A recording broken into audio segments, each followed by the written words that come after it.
Good evening. Welcome to the CBS6 News at 7 o'clock. I'm JT Fetch. A frozen lake is so deceptive that it is easy to be fooled by its apparent thickness only to fall through the ice, leaving just minutes for survival. Our Liz Bishop is joining us now with tonight's Rewind. Liz.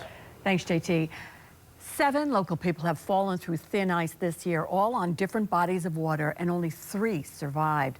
A frozen lake looks so inviting, but as I found out on a seemingly frozen Lake George 26 years ago, it can literally swallow you up and leave you helpless to get out.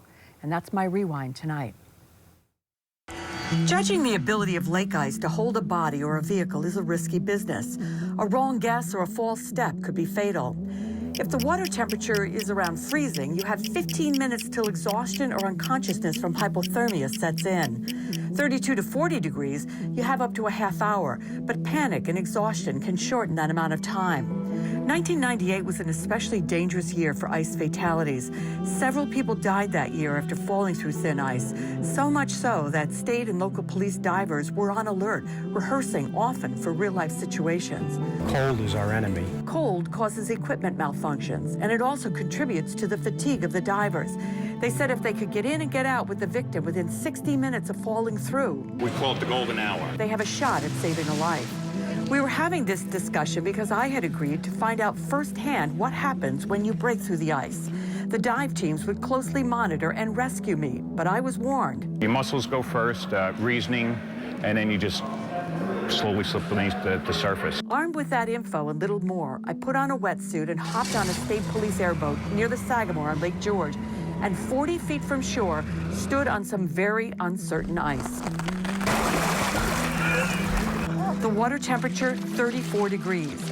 In a matter of seconds, I was stunned by the cold. My feet and hands straitjacketed by the icy water. You okay, man?